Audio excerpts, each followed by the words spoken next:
Hello, my name's Mark Leonard, and I want to talk about understanding social mindfulness and why this matters.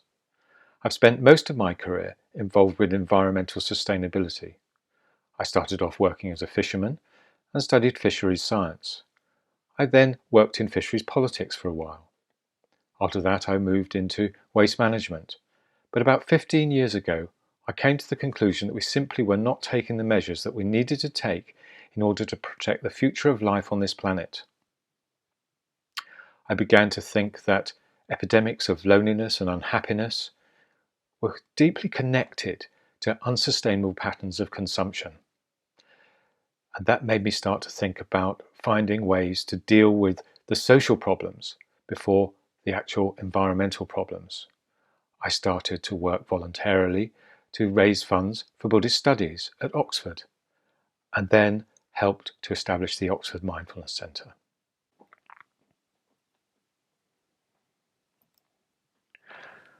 So we're going to look at how mindfulness is shaped by its purpose, understanding the problem, mindfulness of systemic change, and there'll be a page with resources at the end of this presentation. So, how mindfulness is shaped by its purpose. Social context shapes how we understand mindfulness meditation. Mindfulness meditation comes out of the Buddhist tradition. Right mindfulness is part of a complete path, the Eightfold Path.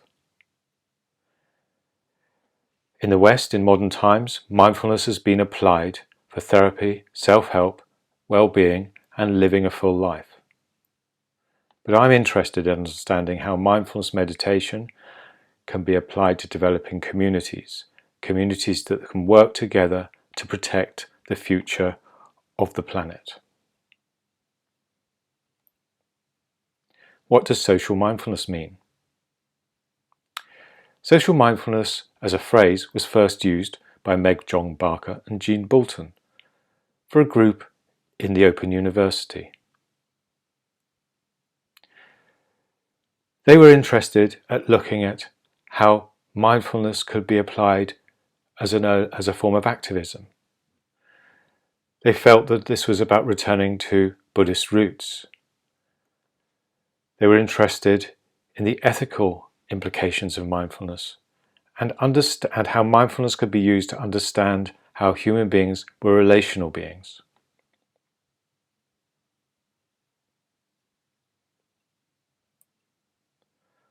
COVID-19 has created the opportunity for us to imagine a better future. People don't want to go back to the way things were, the old normal. Many have learnt from lockdown. They want to apply these things in the life after lockdown.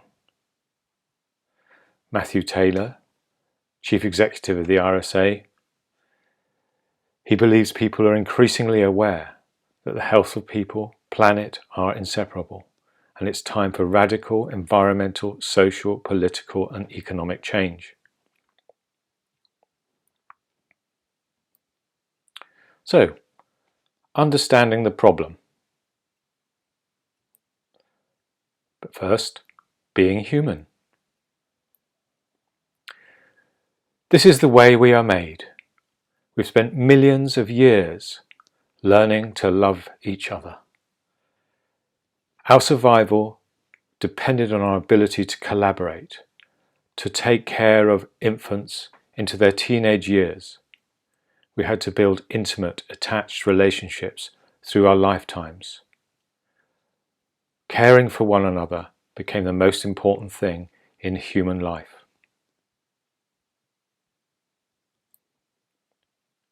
Powerful creations from an imaginary world began to organize us. This is the Lion Man from Stardal Cave. It's 40,000 years old. It's the first known effigy of an imaginary being from an imaginary world. It's believed that our imaginary capacity could hold together larger and larger groups that could collaborate and work together. In Northern Europe at this time, Modern humans were displacing Neanderthals. Neanderthals were much better evolved for life and living in the climate of Northern Europe, but they were no match for large groups of modern humans that could work together and outcompete and displace the Neanderthals. Today we have different imaginary objects. We have corporations, nation states, and money. These imaginary objects organize us today. But there is a cost to organizing ourselves in large groups. There's an emotional cost. And there's an environmental cost. We've got so good at doing what we do that we're exhausting the natural resources of the planet. Many people are being displaced, and many of us are suffering mental health problems. Humans are not evolved for modern life, and it shows. Our hunter-gatherer ancestors lived in small, closely connected groups. They would have felt emotionally secure. The kind of threat they experienced could have been life-threatening. It could have been a large predator or a war party from another group. These kind of threats would have been infrequent, short-lived, and unpredictable. The kind of threat we experience in modern society is very different. It's more a kind of threat to our sense of self-worth. It's predictable, and we quite often feel them quite a lot of the time. It could be a need to pay the bills at the end of the month, achieve a goal, or pass an exam. The result is that we spend a lot of our lives in a state of stress. We see ourselves as psychological individuals responsible for our own self-improvement. The sense of self of the hunter-gatherer would have been very different, connected to the group and connected to the natural environment.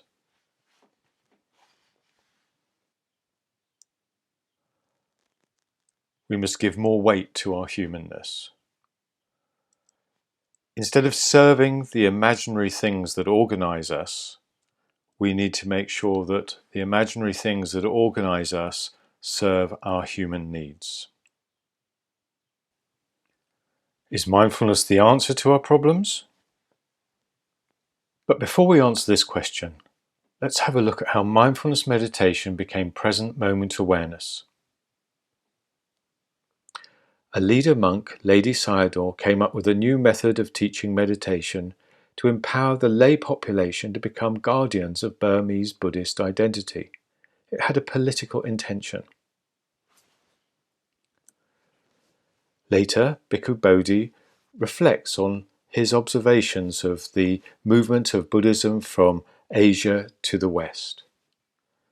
He sees a slow and gradual stripping of the philosophical tenets of Buddhism and the ethical discipline.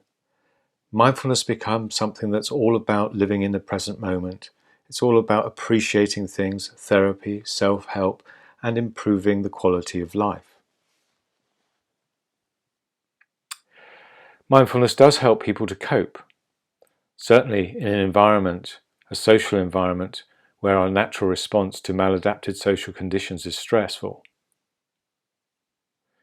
In this environment, we spend so much time solving problems, absorbed in our internal narrative. Mindfulness helps us to regulate our emotions. It helps us to reconnect us to our feelings, and it gives us an ability to step back and observe our thoughts. Mindfulness helps us to cope with maladapted social conditions. But does mindfulness meditation improve the structural foundations of well-being in society? Mindfulness meditation programs do improve mood, and they also increase positive, kind, and compassionate behaviour. Positive mood increases our likelihood to be kind to people around us, and when we're kind to people around us, this makes us feel good. But does this virtuous circle actually change the structural conditions that produce so much stress in our society? That's a big question. Ron Purser, management professor and Zen Buddhist teacher, coins the phrase Mcmindfulness. He thinks Mcmindfulness just makes things worse. He thinks that mindfulness in its current form enables us to cope and mindfully endure the ravages of the social conditions we experience today.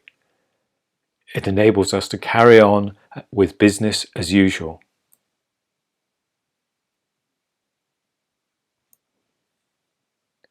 Why our best self is never enough.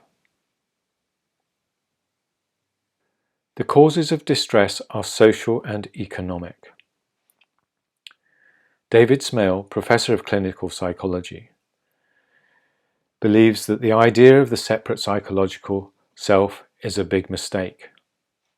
He believes it sets up power relationships between therapist and client. He believes that it places the responsibility of mental well-being on the individual, when in reality, most of the psychological problems that he saw in his line of work were actually to do with social conditions and people's economic power. This may all go back to Descartes, the modern idea that comes from Descartes' meditations. I doubt, therefore I think, therefore I am, believing that thought is what makes us individual. So why is it important to understand that the sense of a separate self is a delusion? Tom Oliver, professor of applied ecology, thinks this is so important. He thinks it's behind so much unhappiness, injustice, and to do with the destruction of the environment. He thinks that we need to understand how this sense of a self drives us to do all sorts of things that are going to result in the destruction of life on this planet. Well-being is a social function. It's not a psychological process. A Rwandan talking to author Andrew Solomon explains, "You know, we had a lot of trouble with Western mental health workers who came here immediately after the genocide, and we had to ask some of them to leave." Andrew Solomon asked, "What was the problem?" The Rwandan went on, "They came and their practice did not involve being outside in the sun where you begin to feel better. There was no music or drumming to get your blood flowing again. There was no sense that everyone had taken the day off so that the entire community could come together to try to lift you up and bring you back to joy. There was no acknowledgement of the stress, of the depression as something invasive and external that could actually be cast out again." He paused meaningfully. Instead, they would take people one at a time into these dingy little rooms and have them sit around for an hour or so and talk about the bad things that had happened to them. We had to ask them to leave.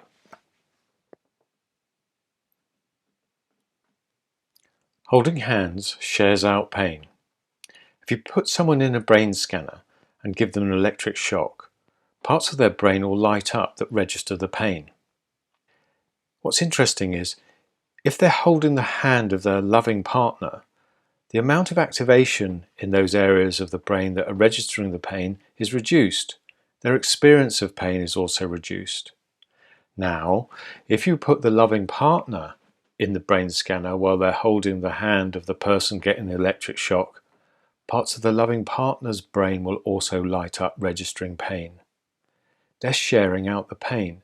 So the experience of pain is not just to do with the sensory input that's painful or the nervous system that's registering the pain. There's also a social element to that pain. The way we feel pain depends on how we feel about others around us. We don't just share out pain, we also share out the feeling of effort when we have work to do. Many hands do indeed make light work. If you ask people to estimate the steepness of a hill on their own, they'll estimate the steepness of that hill to be steeper than if they're with a friend. We feel better when we're doing something together with others, collaborating, cooperating. We feel we've got more energy to put into the task. We need each other. We are each other. What these studies suggest is that we seem to expand a sense of self to the group or to the dyad, the people we're close to. We sacrifice our self-interest, our own interests, for the group, for others around us, because in the end we evolved in a way that meant that we could only survive if the group survived. Our children, our offspring could only survive if we cared for everybody in the group. That's the way we're made. So in the end, human connection does more good than self-help. Understanding the problem tells us what we can do about it. So we've talked about, so far, understanding the problem in this section. This is just a summary of those points.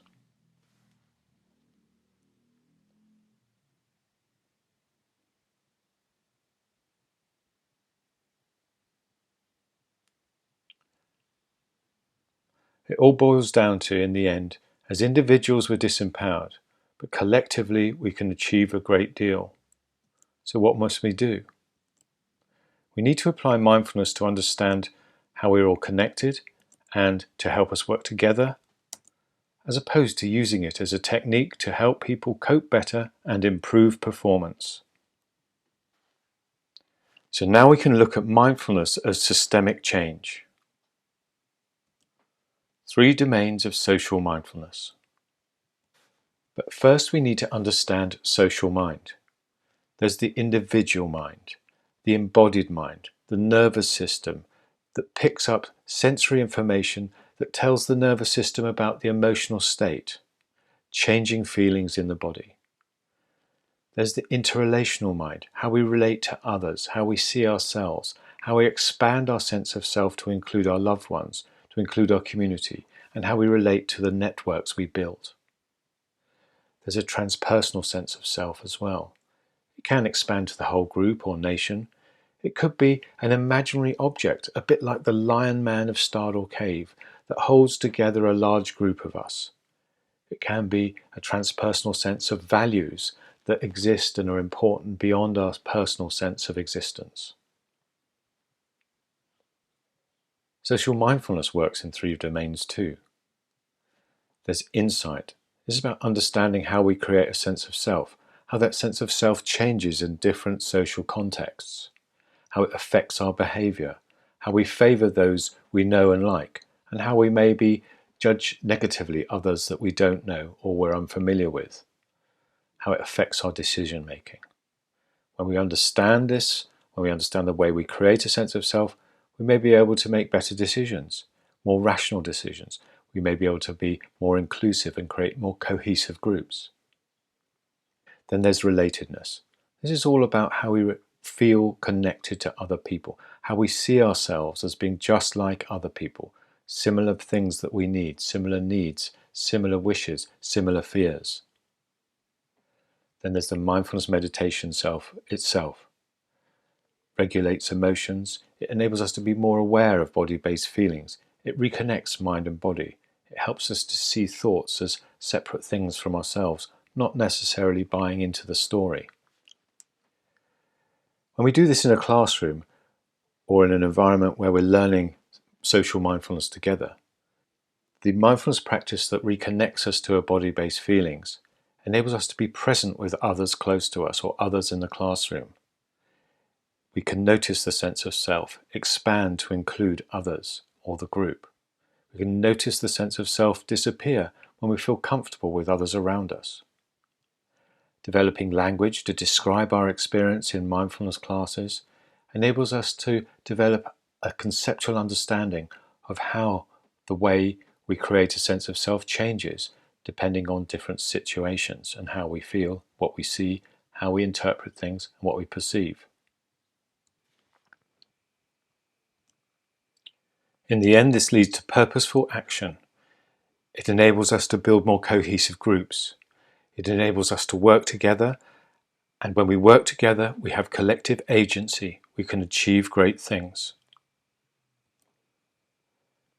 These 3 different areas also map onto the Eightfold Path, covering all of the different elements of the original path out of which mindfulness practice was extracted. Mindfulness meditation also needs to be better explained. We need to understand what we are doing and why. In the early stages of mindfulness meditation, this mostly involves concentration on a sensory object in the body, which produces a calming effect. This is what most people are thinking about when they're talking about mindfulness meditation. So in the intermediate stages of mindfulness meditation, it becomes possible to relax the focus of attention and just become aware of the mind wandering while grounded in awareness in the body. We begin to notice what arises in the mind. We can be curious about patterns that come up. We can apply acceptance and kindness to what we find. This enables us to settle more into a deeper and deeper states of concentration. And in the latter stages of mindfulness meditation, it may seem as though thoughts may stop for a period. In fact, there are sort of like gaps between thoughts. This is happening all the time, but these periods where the thoughts seem to stop may go on for longer. There's still a sense of awareness of a field of sensations in the body. The story inside our heads may stop, but there's a sense of timelessness. There may be strange perceptions and feelings may arise as the nervous system rebalances itself. It's in these states that we begin to realize that the sense of who we are isn't so important, that life continues. We gain a greater picture, a greater sense of life and the value of all life. So this is a little bit about an evidence-based approach for organizations that I developed. The development of a social mindfulness course. We start with Jon Kabat-Zinn's mindfulness-based stress reduction course. It was a semi-intensive program designed to manage chronic pain and the stress related to chronic illness. Then clinical psychologists adapted this course to prevent relapse in depression. Because of this scientific work, it triggered an explosion of research into the benefits of mindfulness for therapeutic purposes. Following this book was a self-help book. This changed the way the mindfulness meditation was applied. It was no longer taught in a group. People read about it to understand what they were doing before they did it. Then came Mindfulness, a practical guide to finding peace in a frantic world. It had a much clearer structure. It was much more clearly written. It was a self-help book for general stress. It was a reduced dose. The meditations were shorter, but many people found it helpful, and it triggered an explosion in publications in self-help books on mindfulness. Like many, I used this book as a foundation for a workplace program, but adapted how it was taught to fit the workplace context. Used many different explanations from different parts of academic study. I used presentations and group activities to make it interesting. And then I had an opportunity to redesign this program to make it more about change. It regarded stress as a normal reaction. It taught us how to understand how we construct a sense of self and how that affects the way we think and behave, how the decisions we make and how this may interfere with the way we think about things. It applied mindfulness to understand our relatedness. It applied mindfulness to understand how we're like other people. And it exploited group mindfulness. It exploited the understanding that the group itself created a safe space in which mindfulness meditation took place. So in a trial with hospital staff, we used a number of measures. This measure is basic psychological needs at work. It has 3 elements: autonomy, competence, and relatedness. It's all about how people get on at work. After the course, this was significantly improved. Mindfulness also significantly improved after the course. And stress reduced. And benefits remained in a 1-month follow-up. There was a slight reduction in the relatedness scores, and it's possible that might have been to do with the fact that people were no longer coming along to the classes.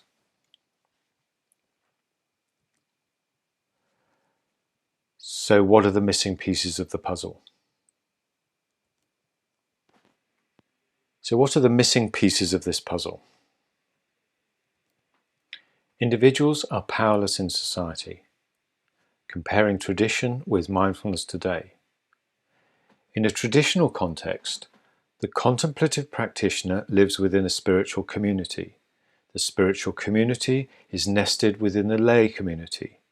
The lay community, spiritual community, and contemplative practitioner are all interrelated.